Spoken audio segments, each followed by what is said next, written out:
नमस्कार बंधुरा उमा फूड किचेनेर आरो एकटी नतून पर्वे आपनादेर सबाइके स्वागत। आज आमी आपनादेर तैरी करे देखाबो गाजर और सामान्य परिमाण गोविंदभोग चाल दिए एकटी दुर्दान्त स्वादेर पायेसेर रेसिपि। आपनारा तो गाजरेर पायेस हालुया अनेक किछुई खेयेछेन। बंधुरा आपनादेर एइटुकु बोलते पारी आपनारा एइ नतून धरनेर गाजरेर पायेस आगे कखनो खाननि। और এই সময় তো বাজারে প্রচুর মাত্রায় গাজর পাওয়া যাচ্ছে আর এই গাজর দিয়ে আপনারা যাকেই পায়েস বানিয়ে দেবেন সে আপনার প্রশংসা না করে থাকতেই পারবে না। চলুন তাহলে আর বেশি কথা না বলে শুরু করা যাক আজকের এই ভিডিওটি। গাজরের পায়েস তৈরি করার জন্য সবার প্রথমে আমাদের যেটি প্রয়োজন সেটি হচ্ছে গাজর। আমি এখানে 300 গ্রাম ওজনের একটি বড় সাইজের গাজর নিয়ে নিয়েছি।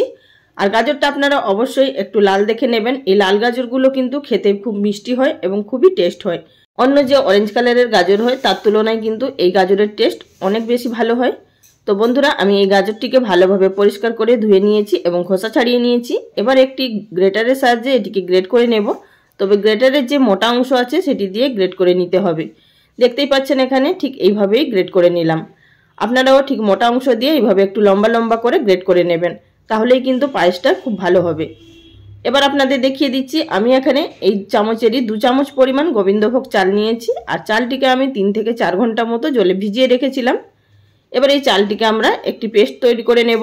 তার জন্য একটি গ্রাইন্ডিং জারের মধ্যে দিয়ে দিলাম। এখানে কিন্তু 300 গ্রাম গাজরের জন্য এই 2 চামচ পরিমাণই চাল আমাদের নিতে হবে। এর থেকে বেশি কিন্তু আর চাল নেওয়া যাবে না, তাহলে কিন্তু পায়েসটা খেতে ভালো লাগবে না।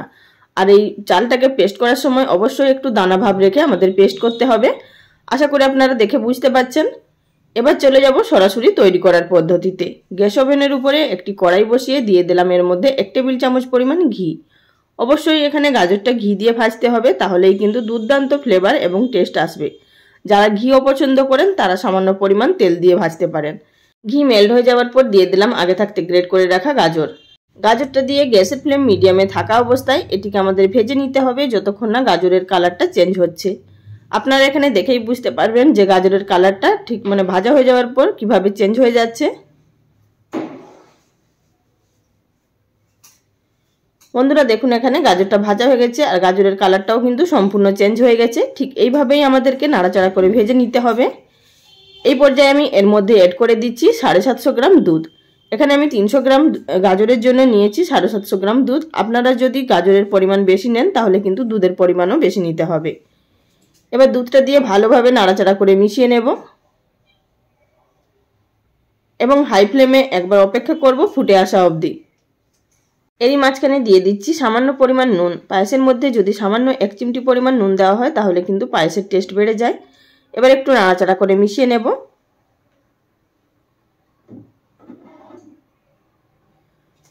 মিশিয়ে নেওয়ার পর এবার গ্যাসের ফ্লেম একেবারে লোতে থাকা অবস্থায় এটিকে রান্না করে নেব 10 মিনিট মতো। এর মধ্যেই কিন্তু খুব সুন্দরভাবে গাজরগুলো আমাদের সেদ্ধ হয়ে যাবে। 5 মিনিট ফুটিয়ে নেওয়ার পর আমি এর মধ্যে দিয়ে দিচ্ছি 2টো ছোট এলাচ থেতো করে। এতে করে ফ্লেভারটা খুবই ভালো আসবে।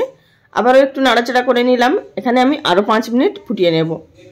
আরও 5 মিনিট এখানে রান্না করে নেওয়ার পর মোট এখানে আমি 10 মিনিট মতো জাল দিয়ে নিয়েছি, গাজরগুলোকে সেদ্ধ করে নিয়েছি। তবে কিন্তু এখানে গাজরগুলো একবারে গলিয়ে ফেলা যাবে না, 90% অবধি সেদ্ধ করে নিতে হবে আমাদের। দেখতেই পাচ্ছেন গাজরগুলো গলে যায়নি, তবে কিন্তু হাত দিয়ে চিপলে গাজরগুলো ভেঙে যাচ্ছে। এই পর্যায়ে আমি এর মধ্যে অ্যাড করে দিলাম আগে থাকতে পেস্ট করে রাখা গোবিন্দভোগ চাল। চালটা কিন্তু এই পর্যায়ে আমাদের দিতে হবে। এবার চাল বাটাটা দিয়ে দেওয়ার পর এবার গ্যাসের ফ্লেম লো টু মিডিয়ামে থাকা অবস্থায় এটিকে রান্না করে নেব আরও 5 মিনিট মতো। এতে করে চাল বাটাটা সেদ্ধও হয়ে যাবে আর পায়েসটা অনেকটাই ঘন হয়ে যাবে।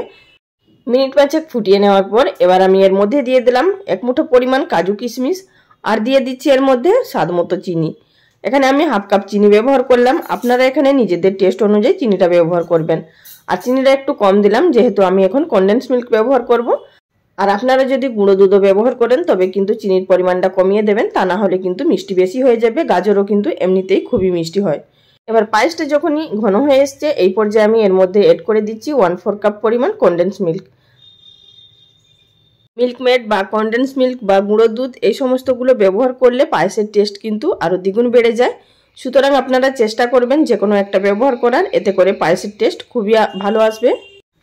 এটি দিয়ে দেওয়ার পর ভালোভাবে নাড়াচাড়া করে মিশিয়ে নেব। আর আপনারা দেখেই বুঝতে পারছেন আগের তুলনায় কিন্তু পায়েসের ঘনত্ব অনেকটাই বেশি হয়ে গেছে। এর থেকে আর বেশি কিন্তু ঘন করব না, ঠান্ডা হয়ে যাওয়ার পর এমনিই কিন্তু অনেকটাই জমে যাবে। আর বন্ধুরা এই পায়েসের টেস্ট এতটাই দুর্দান্ত হয়, আপনারা বাড়িতে অবশ্যই একবার বানিয়ে খাবেন, তারপরেই আমাকে কমেন্ট করে জানাবেন আপনাদের কেমন লেগেছে।